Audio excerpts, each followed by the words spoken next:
صباح الخير، صباح الورد، صباح الفل، صباح الياسمين، صباحكم معطر بذكر الله. سبحان الله والحمد لله ولا إله إلا الله والله أكبر ولا حول ولا قوة إلا بالله العلي العظيم.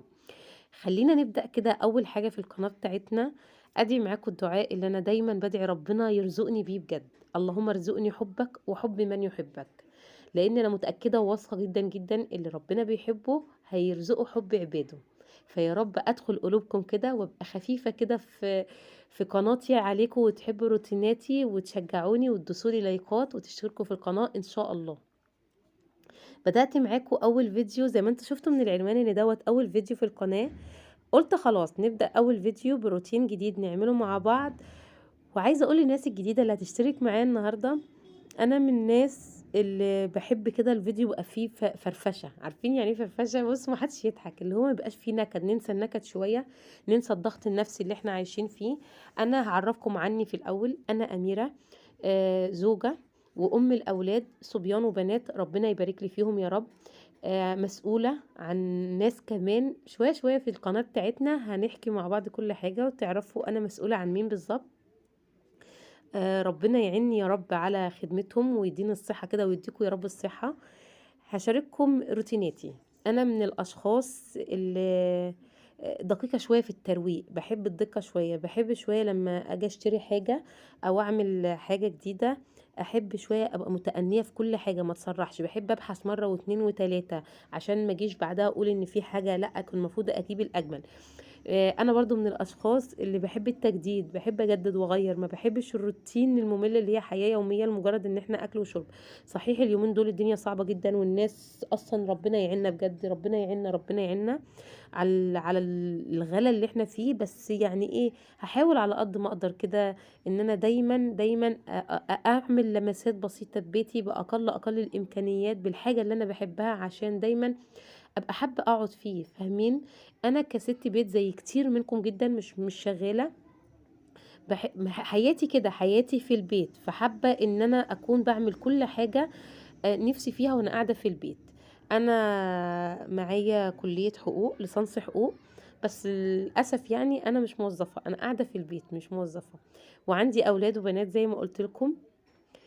ان شاء الله يعني ان شاء الله الفيديوهات هتعجبكم. الغرفة بتاعة أولادي دي بقى في حاجة تانية عايزة أخد رأيكم فيها، وعايزة الناس تكلمني وتقولي وتكتبوا لي في الكومنتات. أنا عاملاها يعني هي جديدة، تعتبر جديدة بقالها فترة يعني، بس يعني لسه برضو بجدد فيها، كل فترة بجدد حاجات غير التانية.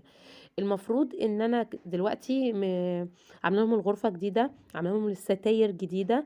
فاضل بقى، عارفين، عايزة أضيف حبة ديكورات كده في الأوضة، يعني عايزة أدي لمسة، عارفين اللي هو إيه. الحيطة أنا دهناها فانيلا لاتيه. فحاسة ان هي مفيش يعني الأوضة ماشي. حاولت أعمل شغل شوية في الستارة، ان انا اعملها زيتي كده مع واحدة كده فيها اشكال كده وحاجات، عشان برضو تبقى ماشية في اطفال شوية ومدية شكل حلو. هتقولي لي طب ليه انتي عاملاها اللون دوت مثلا؟ هقول لكم علشان انا عيالي سنهم ما شاء الله تانية اعدادي، وفي صغيرين برضو.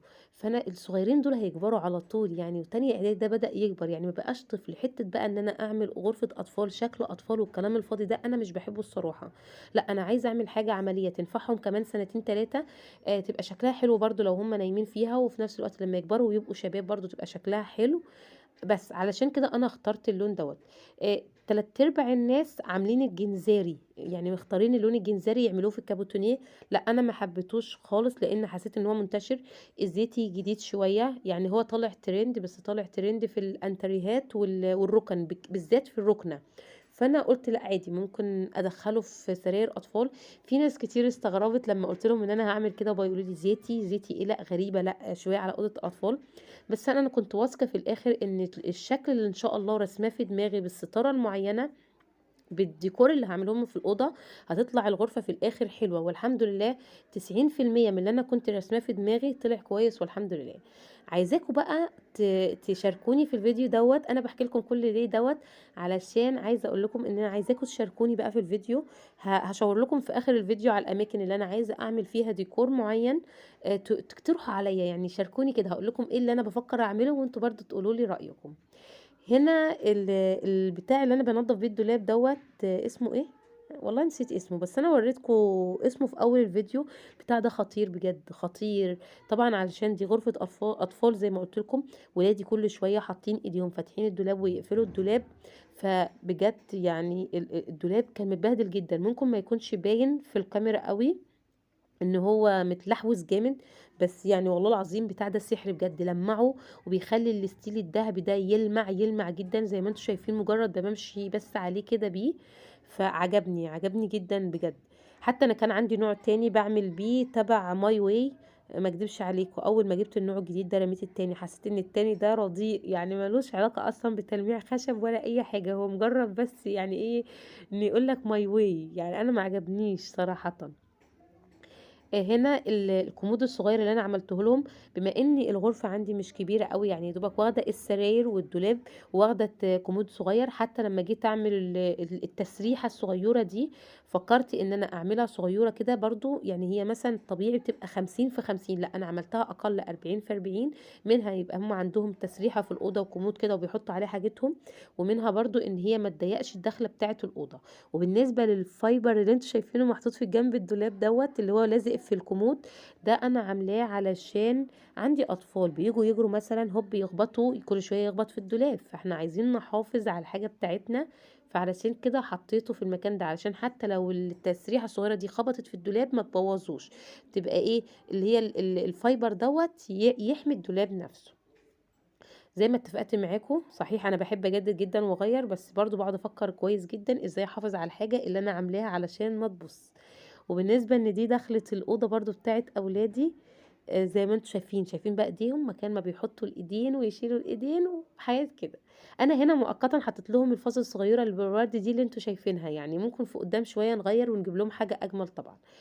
غرفة أولادي زي ما قُلت لكم هي أساس الشقة، يعني هي فاتحة مفتوحة على غرفة الliving، غرفة المعيشة اللي إحنا قاعدين فيها، وبندخل منها على الreception. فأنا قعدت أفكّر كتير، عايزة أعمل لهم باب ما ياخدش مساحة، وفي نفس الوقت ما يعملش إعاقة خالص، لحد ما عملت الباب اللي أنتم شايفينه دوّة الجرار، اللي هو حاطاه أصلًا داخل ورا باب الشقة على طول، مش واخد مساحة خالص، خالص. عمل وسع جامد جدًا، جدًا في الأوضة بجد. أي حد بيشوفها دلوقتي يقول لي: "هو أنتِ وسّعتيها؟" لأ ما وسّعتهاش، بس أنا كمنّي شِلت الحاجات اللي تعمل لي عارفين أزمة، يعني أنا كنت باحاول أشيل كل حاجة تعمل لي أزمة في الشقة، علشان أبقى أنا مرتاحة وأنا داخلة وأنا خارجة. لإن الغرفة دي برضه يعني هي زي ما قُلت لكم مفتوحة على غرفة المعيشة، ومفتوحة وفيها باب تاني على غرفة الreception، وفيها البلكونة الكبيرة اللي ولادي داخلين خارجين فيها، اللي محطوط فيها كمان التلاجة.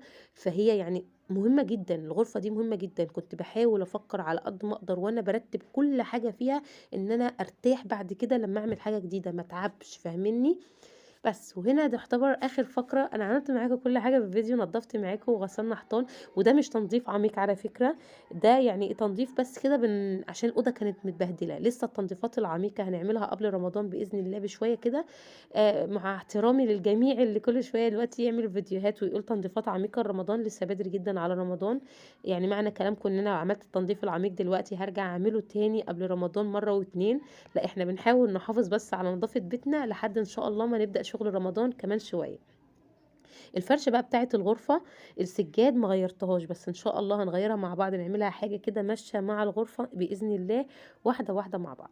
وهنا هنعدل الستاير الجميلة ديّة إن شاء الله، وهاورّيكم بقى، عايزة آخُد رأيكم. دلوقتي زي ما أنتم شُفتوا، زي ما أنا اتكلمت معاكم إن أنا عملت الغرفة ودهنت وجبت ستاير، وقولوا لي رأيكم طبعًا في الكومنتات، إيه رأيكم في الستاير وإيه رأيكم في الغرفة.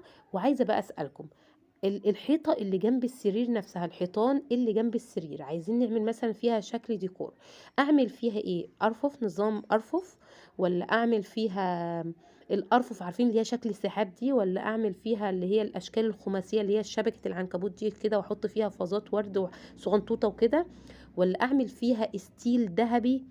مش عارفة. بص انا قلت لكم كلام كتير، بس يعني انا محتاره جدا بجد. شايفين؟ ايوه الحيطه دي اللي هي قدامكم دي، لانها واخده مسافه كبيره ما بين السرير والدولاب فاضيه، ولا الافضل اجيب لي الجزء دوت اللي هو عارفين الطابلوهات اللي طالعه جديده اشكال كده، نجيب حاجه شكل فيها برضو ليها علاقه فيها اطفال شويه، اهو الشكل ده نحط مثلا هنا يبقوا مثلا 3 أو 4 أو 5 يبقوا مرصوصين كده عاملين شكل في الجنب دوت.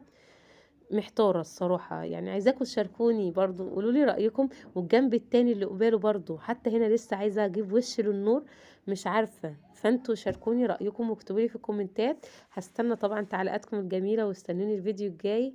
باي باي.